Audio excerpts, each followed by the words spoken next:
plus, Lionel Barra, qui est médecin biologiste et président du syndicat des biologistes médicaux, donc un syndicat qui a une composante privée, une composante publique, et on se loge avec les internes en biologie médicale. Et au travers de notre collège du secteur libéral, nous sommes présents, nous siégeons à la FAD, qui est la commission nationale de hiérarchisation des actes en biologie médicale, c'est ce qui nous permet d'inscrire les actes en biologie médicale. Là, je vais vous parler un petit peu du parcours, de la manière dont on se passe pour inscrire des actes nouveaux au laboratoire et les difficultés qu'on peut rencontrer avec les différents instances. La première chose, pour inscrire un acte en laboratoire, il faut qu'il y ait une saisie de la HAS, la Haute Autorité de Santé. C'est l'agence qui est chargée d'évaluer si un acte doit ou non être remboursé. Alors cette saisie, elle se fait par plusieurs instances possibles.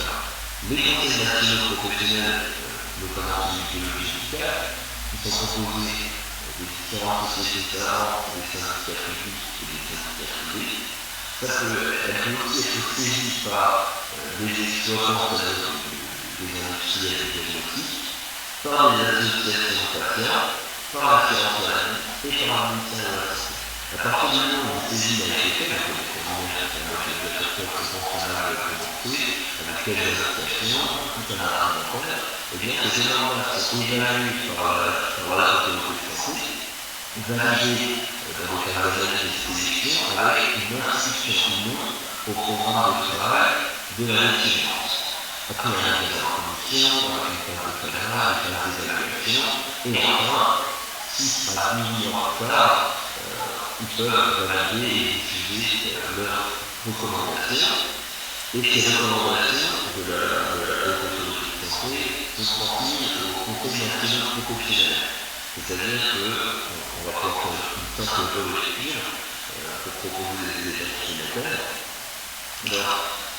Ensuite, on a ce rapport qui est définitivement public de la Haute Autorité de Santé à l'assurance maladie. Donc l'assurance maladie prend en charge le prix et on a discuté dans cette fameuse commission dont je vous parlais, la FAD, dans laquelle je siégeais, les syndicats représentants privés qui siègent dans cette commission, ainsi que des représentants du secteur hospitalier qui sont présents sur une voie consultative.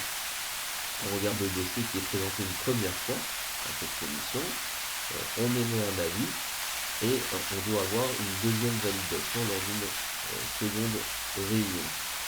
Alors la difficulté que nous on rencontre, c'est que déjà c'est un système assez complexe. C'est très lourd, chronophage, et par exemple quand il y a des recommandations internationales qui sont extrêmement claires, que ce soit de l'OMS ou d'autres sociétés savantes internationales qui sont reconnues par la spécialité comme étant les bonnes pratiques professionnelles, et bien le temps que ce soit officiel en France, ça peut prendre des années, parce que le cahier des charges de la Haute Autorité de Santé est très important, et on a en plus une embolisation des tuyaux. Donc il y a des examens, par exemple la calprotectine, ça fait 15 ans qu'elle aurait dû être remboursée, et on ne l'a remboursée qu'il y a 2 ans. Et donc on a ce retard-là, qui porte évidemment préjudice à la population, ce sont des examens qui ont prouvé médicalement leur utilité, et c'est ce qui nous bloque à l'heure actuelle. La HAS essaye d'aller de plus en plus vite avec des process qui sont qui ont été retravaillés pour être plus souples, et ils essayent d'avancer sur la liste que nous avons d'examens du RIHM, c'est-à-dire que ce sont des examens qui sont innovants, qui sont remboursés sous un forfait innovation, notamment dans les établissements privés et publics, mais qu'on ne peut pas faire rembourser à l'assurance maladie. Donc, on a pas mal d'actes qui sont bloqués dans cette liste et qu'on essaye de sortir de cette liste pour savoir s'ils sont effectivement utiles ou non pour la population et si on peut les rembourser. Donc ça c'est un premier problème, c'est lourd, c'est chronophage et on perd du temps. Deuxièmement, il faut passer par la FAD, la commission de hiérarchisation des actes de biologie médicale dans lesquels nous sommes présents. Mais le problème c'est qu'on ne peut rien changer à l'évaluation de la Haute Autorité de Santé. Je vous prends un exemple. Dans l'évaluation pour justement la calprotectine, il était précisé que l'indication c'est uniquement par des gastros et par des pédiatres, que ça doit être fait maximum 2 fois par an que c'est uniquement pour le suivi des maladies chroniques de l'intestin, pas pour le diagnostic, et enfin que il ne faut pas la faire, il est interdit de la faire quand la CRP est élevée. Et sans préciser ce que c'est qu'une CRP élevée. Or, chez les personnes qui sont suivies par des maladies inflammatoires de l'intestin, on a très souvent une CRP qui est très légèrement augmentée, même quand c'est en dehors des poussées. Pourtant, cet examen sert justement à prédire les poussées. Donc, en pratique, la HAS a sorti des recommandations générales. Nous, on a voulu traduire ça dans notre nomenclature en ayant un peu de souplesse, mais l'assurance maladie ne veut rien entendre parce qu'il faut que ce soit mot à mot ce qui est précisé dans l'assurance maladie, dans le rapport de la HAS. Et ça nous met en grande difficulté parce que dans le cas présent, les laboratoires risquent des indus. C'est-à-dire que l'assurance maladie va pouvoir taper sur les laboratoires qui font des calprotectines si jamais la CRP est très légèrement augmentée alors que c'est parfaitement normal pour ces patients-là et que justement c'est dans ce contexte-là que la réalisation du dosage de la calprotectine est utile. Il y a d'autres problèmes. On a de plus en plus avec le manque de moyens financiers, l'assurance maladie et la HAS essayent de cadrer un maximum d'indications. Donc les nouveaux actes sont limités par des indications très précises, des indications cliniques que parfois nous n'avons pas, nous, sur les ordonnances. Et donc on doit réaliser des fois des examens en cascade, d'abord la thyroïde, TSH, et ensuite seulement T4, T3 si la TSH est anormale, ça on peut comprendre le raisonnement médical, bien sûr c'est logique.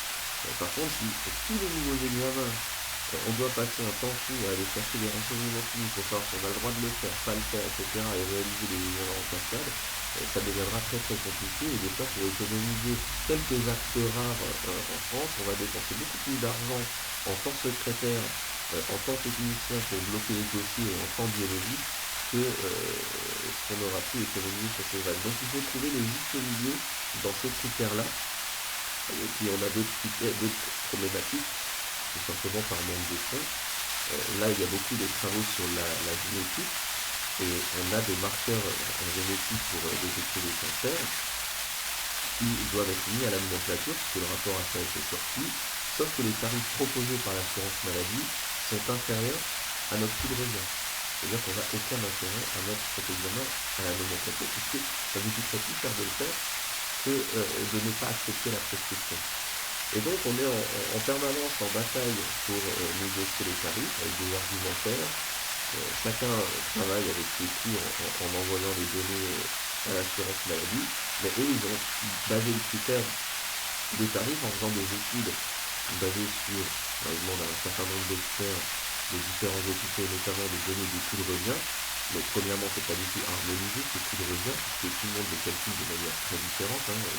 Les personnes qui sont interrogées ne sont pas forcément les experts du coût total de revient d'un examen. Donc des fois, ils calculent que le coût en prenant en compte les coûts bruts et les réactifs, etc., sans avoir l'ensemble des coûts de l'examen.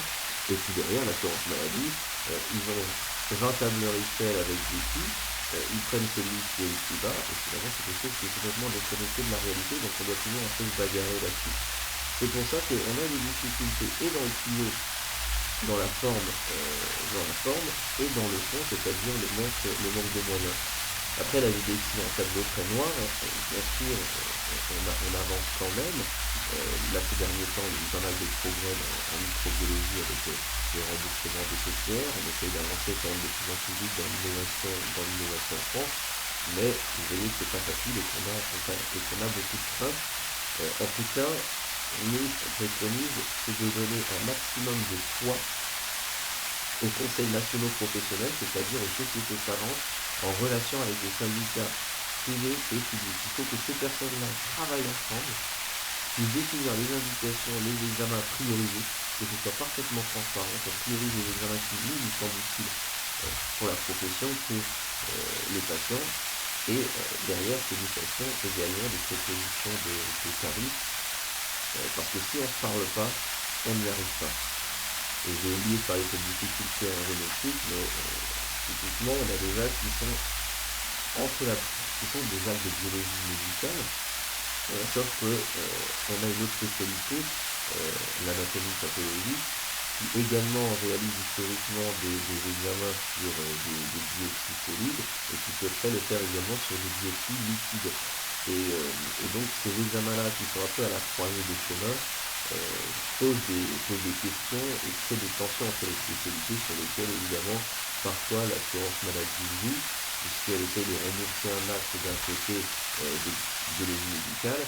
Elle va aussi poser la question du côté de nos collègues anatomopathologistes. Et là aussi, on doit discuter avec nos collègues anatomopathologistes pour se mettre d'accord sur des clarifications, des indications, des délais de nomenclature, puisqu'on a des actes pour lesquels la nomenclature de biologie médicale n'est pas au même tarif que la nomenclature d'anatomie pathologique. Je prends l'exemple notamment du papillomavirus et de la détection par PCR qui est possible par les deux spécialités, et historiquement on n'avait pas le même délai ni le même tarif. Donc là c'est aussi un travail d'harmonisation à faire, et quand on ne discute pas ensemble, évidemment on joue toujours pour les divisions des uns et des autres. Donc non seulement bien discuter dans la spécialité, et ça c'est un message du syndicat très très fort, que ce soit pour ce domaine de l'innovation, mais pour l'ensemble des domaines, c'est capital de travailler entre le secteur public et le secteur privé. C'est d'ailleurs pour ça que notre syndicat, on a les deux dans le même conseil d'administration. C'est beaucoup plus simple et ça évite de se regarder en fin de faïence, on peut avancer plus vite.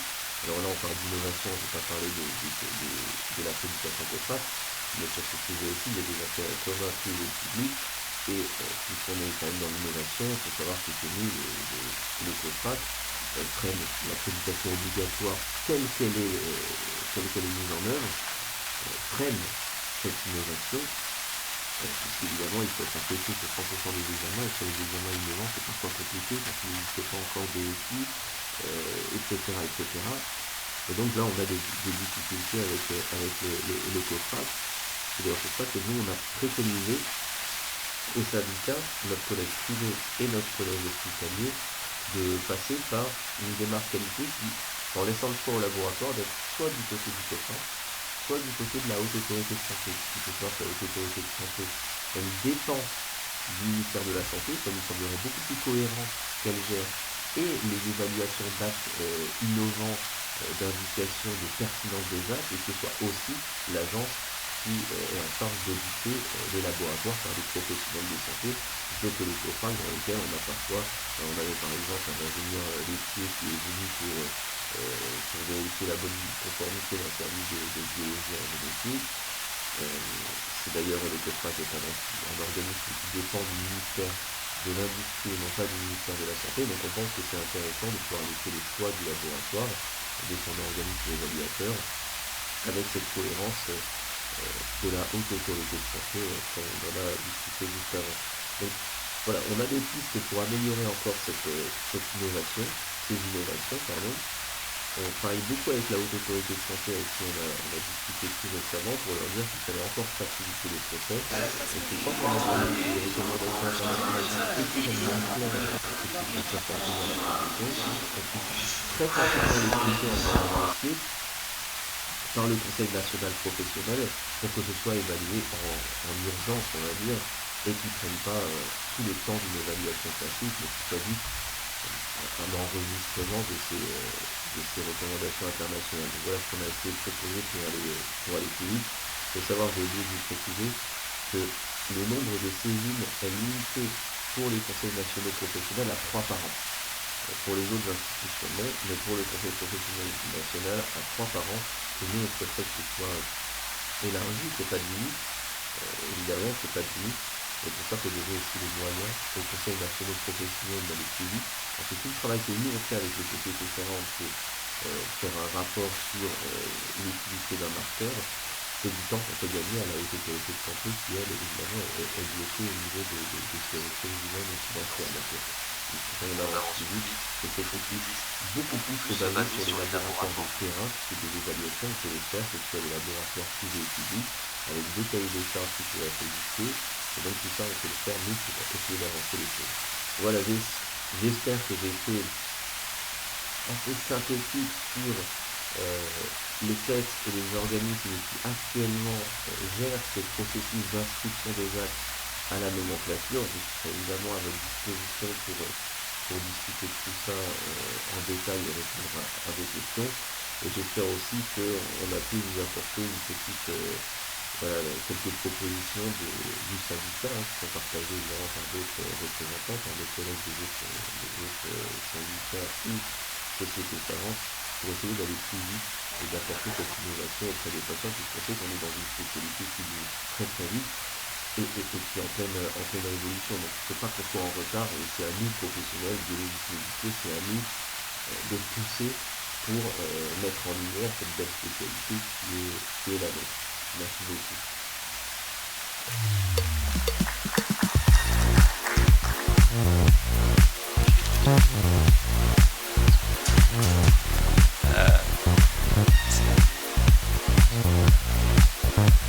Est-ce qu'il est, excusez-moi, est-ce qu'il est connecté ou pas, Lionel? Bonjour Lionel. On t'entend. Tu peux parler encore parce qu'on t'entend pas. Merci, on t'entend bien. C'est Hicham avec toi. Micro, question. Donc voilà, je sais que tu es occupé et que tu as des impératifs, donc on va voir s'il y a des questions. La salle, s'il n'y a pas de questions, ça allait vite. Merci pour la présentation. C'est vrai que c'est assez dense et je pense qu'il y a des subtilités en France qu'on ne connaît pas ici en Algérie, le CNVBM, l'HAS, l'HAB, la convention avec la CNAM.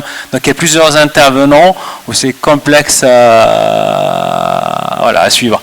Je pense que ce que je peux dire, ce que je peux synthétiser en un seul mot, c'est que, en gros, il y a des contraintes à la fois financières, mais aussi, surtout financières, où la CNAM impose une enveloppe, et qu'il faut que globalement tout ce qui rentre et tout ce qui rentre doit être justifié, et dans une enveloppe contrainte. Je peux résumer ça comme ça, Lionel ?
Merci Lionel.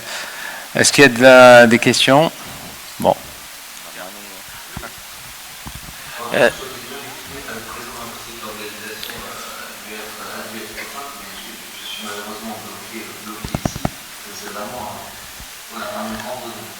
S'il vous plaît, dans votre expérience, c'est-à-dire, est-ce qu'il est arrivé en France que l'HAS donne son feu vert et que la sécurité sociale refuse? Alors, que la sécurité sociale refuse, non. Par contre, qu'elle piétine et qu'elle prenne, oui. Et parfois, lorsqu'elle accepte des tarifs qui sont tellement bas, c'est ce que j'ai vu comme exemple de la génétique, un exemple très actuel, de certains examens génétiques, c'est le propose comme remboursement est beaucoup moins important que le remboursement actuellement dans l'enveloppe d'innovation, et en pratique est plus bas que le prix de revient d'Amérique. J'ai envie de dire, ils essayent d'inscrire un acte en rapport avec les recommandations de la sécurité santé, mais ils nous demandent évidemment de payer pour travailler, c'est pas possible. Donc ils ne refusent pas, mais les vaccins dans les... Par contre, ce qu'on a pu voir également, c'est de favoriser la sortie de certains examens, par exemple des recommandations qui est très fréquemment, c'est parfois pas toujours justifié quand on a des synthèses, c'est rarement justifié. Typiquement, cet examen, on essaie de sortir de la fonction, mais là aussi, on a besoin d'avoir une recommandation de la Haute Autorité de Santé. Et de temps en temps, quand la HAS sort des recommandations, c'est ce que j'avais dit dans l'intervention, l'assurance maladie en mot d'un mot ce qui est écrit. Et des fois, ça pose problème sur le terrain. Et donc, ce qu'on peut faire, c'est retourner voir la Haute Autorité de Santé en disant, ah, et là, il y a un problème sur le terrain, c'est l'exemple de la CRP pour la carte positive. Est-ce que vous pouvez retravailler ce sujet-là, pas en faisant un rapport, en faisant quelque chose de beaucoup plus rapide, mais juste pour pouvoir modifier vraiment à la marge le rapport pour qu'on puisse nous avoir quelque chose d'opérationnel sur le terrain. Il y a une dernière question. Lamani, tu avais une question? Je peux? Oui, bonjour Lionel. J'ai une petite question à vous poser. C'est par rapport au remboursement. Nomenclature et remboursement. Bon, nomenclature, c'est plutôt clair, mais surtout le remboursement. Quand on a un paramètre avec deux techniques différentes, à des prix différents, est-ce que vous incluez les deux techniques avec leurs prix qui sont différents, ou est-ce que vous optez pour l'une ou l'autre? Je vais vous donner deux petits exemples très simples. Par exemple, la créate. Créatinine en Jaffe ou créatinine enzymatique, tout le monde sait que le prix du réactif est très différent. Alors, comment c'est remboursé? Et deuxième exemple, c'est l'hémoglobine glyquée, par exemple. En HPLC ou en capillaris, là aussi, est-ce que c'est les mêmes prix ou est-ce que vous privilégiez un prix par rapport à autre? Voilà. Alors, c'est très pertinent comme question, on se pose, nous avons très souvent. Alors, pour la créate, on a un prix. Maintenant, d'ailleurs, on est obligé de le faire en enzymatique avec la formule CKD. Donc là, c'est une obligation qui est inscrite en dur dans la nomenclature. Pour la G1C, il y a aussi une clarification uniquement pour l'examen, quelle que soit la technique utilisée. De manière générale, dans la nomenclature, on essaie de limiter les techniques, la précision de la technique, parce qu'avec l'évolution des techniques, quand on doit attendre 10 ans pour avoir un rapport de la Haute Autorité de Santé, on risque d'avoir, c'est le cas par exemple de paludisme, on a un remboursement pour le produit, mais pas pour la PCR. Et logiquement, on n'a même pas le droit de faire la PCR, on ne s'est même pas remboursé avec la PCR avec le tarif de produit. Donc on a laissé ces problèmes-là quand on avait des nouvelles techniques, quand on ne pouvait pas utiliser, parce qu'on avait peur de les contrôles sécu. Il y a eu une toute petite tolérance de l'assurance maladie en tant que technique vraiment reconnue comme meilleure indiscutablement pour le droit d'utiliser le tarif de l'ancienne technique, mais on essaie de limiter un petit peu la dénomination de technique dans la nomenclature, quitte à dire on rentre l'examen et à décider à côté de l'examen, alors on ne peut pas utiliser des nouvelles techniques. Mais ça, ce que je vous dis, c'est quelque chose qui est en cours. La nomenclature est date d'il y a plusieurs décennies et on a énormément d'examens et donc il y a un peu d'état important qui doit être fait parce qu'effectivement, ce que vous décrivez, on l'a aussi, c'est-à-dire qu'on a aussi des examens où on a un tarif avec une technique et un autre tarif avec une autre technique. Donc les deux coexistent dans notre propre nomenclature, mais la philosophie à l'heure actuelle, c'est plutôt de supprimer la notion de technique et de rembourser les examens. Je te remercie Lionel. Merci, donc je te libère et je te dis à très bientôt. Voilà. Donc à très bientôt. Donc là on a le plaisir d'avoir l'intervention du président du Salam et du vice-président qui vont nous parler de la nomenclature et la tarification des actes de biologie médicale en Algérie.